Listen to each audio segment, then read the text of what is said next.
Senator Lee asked you about this tax situation where the president, I think I heard him say, just decides that the 35% tax rate's too high. He's going to say we're not going to collect more than 25%.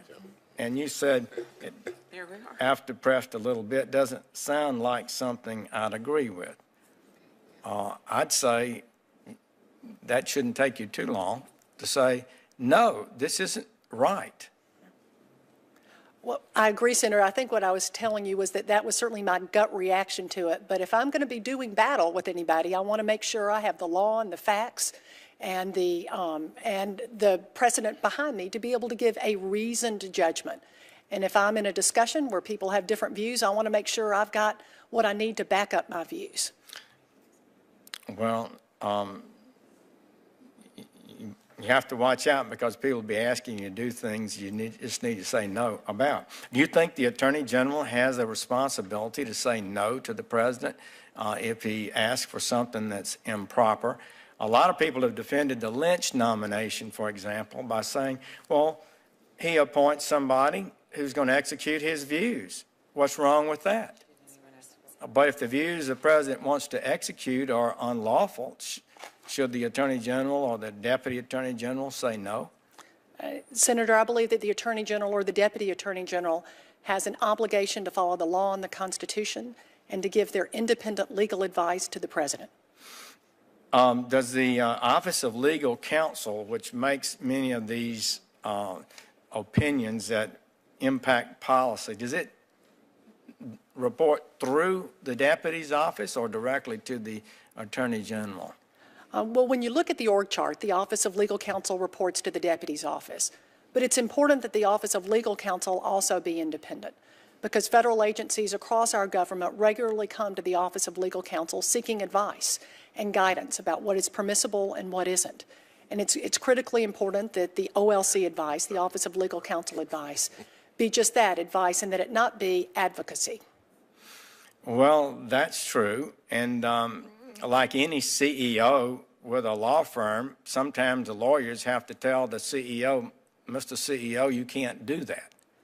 Don't do that. We'll get us sued. It's going to be in violation of the law. You'll regret it, please, no matter how headstrong they might be.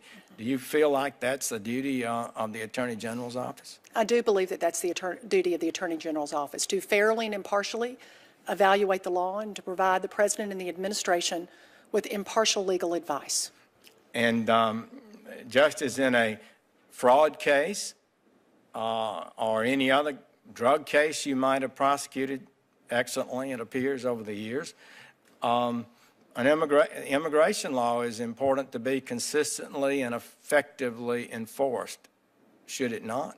I believe that all of our laws should be consistently and effectively enforced and within the confines of the Constitution. Well, that's a good answer, but they're not being. So you're taking over as a deputy to the Attorney General of the United States of America, and we have just a collapse of integrity in immigration enforcement.